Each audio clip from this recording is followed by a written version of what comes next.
You know how we're always told to chase success, look for validation from everybody else. Right. What if the real power comes from letting go of that need for approval? We tend to think of power as something outside of us, markers of success, especially in a world that feels like it's always asking for more, more, more. It's so easy to get caught up in this need to prove yourself, every second of the day. We start measuring how good we are, how worthy we are, based on how much other people agree with us, instead of listening to what's inside. So why do we do that? Welcome to The Deep Dive, an intense exploration of how you show up in life, business, and relationships, and how they're all connected in the infinite thread that is you. So let's get into the dive. Here's your hosts, Marcus and Nara. What's up, Deep Divers? I'm Nara Daniels. And I'm Marcus Harrison. Let's dive in. Today's deep dive, we're taking a look at a really interesting take on personal power. You know how we're always told to chase success, look for validation from everybody else. Right. What if the real power comes from letting go of that need for approval? It's going to be talked about that today, using the ideas of Coach Dan Gordon as a guide. Yeah, it's a really interesting idea, isn't it? We tend to think of power as something outside of us, markers of success, but Coach Dan wants us to look inside. Mm-hmm. He really gets the struggles so many of us deal with. I mean, think about it, keeping up at work, family, relationships. It's so easy to get caught up in this need to prove yourself, every second of the day. And it's funny, he talks about how different kids are from adults when it comes to just saying what they want. Oh, yeah. Kids are so direct, I want this, or let's do that. But as we get older, we don't even want to admit what we want, let alone go for it with that same energy. Yeah, almost like we've learned that wanting too much is bad or selfish or something. So we learn to quiet down those desires, maybe because we're scared of being disappointed or judged, I don't know. And that's where this whole approval trap thing comes in. We start measuring how good we are, how worthy we are, based on how much other people agree with us, instead of listening to what's inside. So it becomes like we're performing for an audience all the time. Yeah. Trying to fit into a box that someone else made. Exactly. It reminds me of that saying, we buy things we don't need with money we don't have to impress people we don't like. It's like that same thing playing out everywhere in life. That's it. And that performance, it's exhausting. It's like being on a treadmill that never stops, always trying to get somewhere but never actually arriving. He tells this story about a person who, on paper, had it all, but felt totally empty. Wow. Spent years going after promotions, awards, praise, you name it, but never actually stopped and asked, what do I want? What makes me happy? Such a good example of what happens when we put more importance on what other people think than on what actually feels good to us. And he suggests this really powerful way to get out of that trap: courage. But he's not talking about, running into a burning building or anything. Right. He means the kind of courage you need every day to face those uncomfortable truths about yourself, about the patterns you fall into, the choices you've been making. He uses this amazing metaphor to explain it. He talks about that scene in The Shawshank Redemption where the main character crawls through this disgusting sewage pipe to escape prison. Oh, yeah. It's a gross, claustrophobic image, but it represents that struggle to break free, to get to a place where you're truly liberated. Yeah, it's powerful, isn't it? It's like, to really grow, we got to face the messy, the uncomfortable parts of ourselves. Mm-hmm. It's not always going to be fun, but it's got to happen if we want to stop feeling trapped and start feeling empowered. So how do we even start to see those patterns that might be keeping us stuck in this approval-seeking cycle? One of the biggest ones is putting everyone else's needs before our own, especially in relationships. We do anything to please people, to go along with things, to avoid fights, all because we're hoping they'll love us and accept us. So it's like we're trying to earn love instead of realizing we already deserve it just for being ourselves. Yeah, he has this really strong image of being a kid in a school hallway, always on edge, protecting yourself from anything that might be a threat. That feeling can stick with us as adults, and we end up using our strengths, talents, even the way we look, as ways to get approval to avoid being rejected, but it's like a trap in itself. Like we're building a wall to protect ourselves, but we're also shutting ourselves off from real connection at the same time. Exactly. And we miss out on the chance to feel real self-love, the kind that doesn't need anyone else to tell us it's okay. It's about saying, I'm good enough, just as I am, accepting everything, the good and the bad. So how do we break free from these patterns and start building that self-love? How do we shift from constantly looking for approval to owning our power? that's where things get really interesting. Well, he doesn't like give you a step-by-step plan or anything, Right. but there are definitely some big ideas here that we can actually use. Yeah.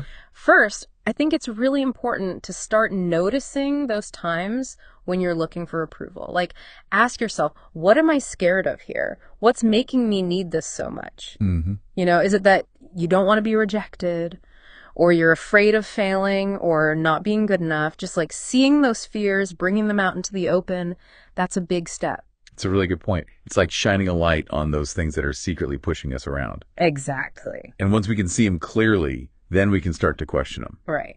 And then think about a specific thing you want to change. Okay. Maybe you always say yes to things, even when you don't want to do them. Or you put everyone else first all the time.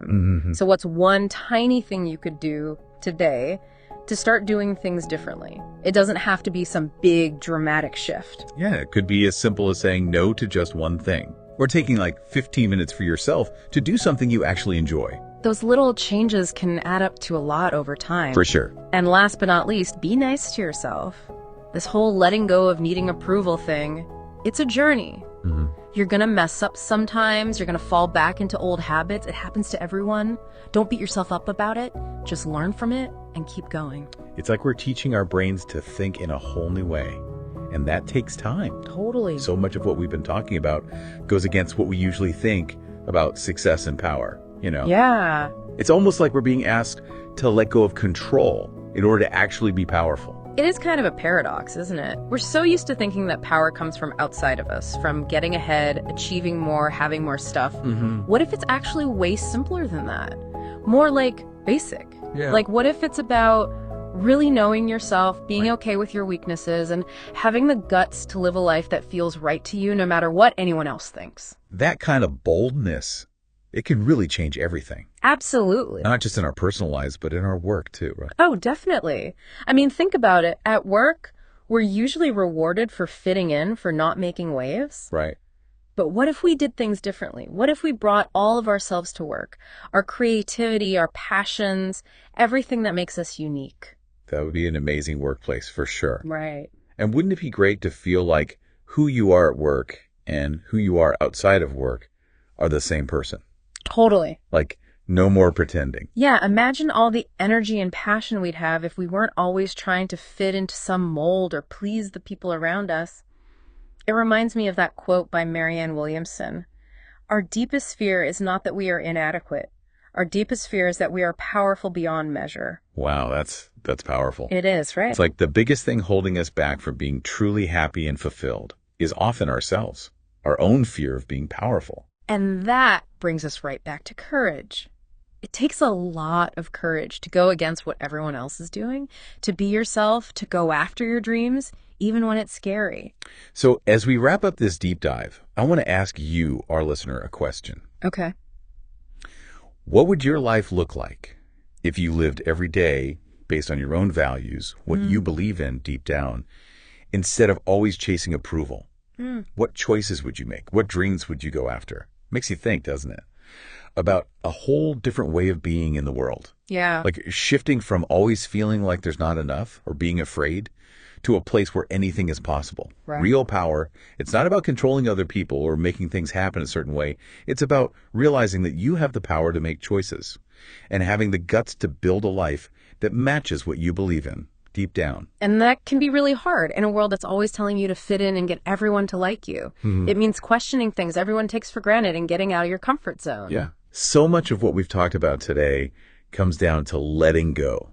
Oh, yeah. Letting go of that need for approval, letting go of the things we believe that hold us back, letting go of the stories we keep telling ourselves that make us feel small and scared. Right.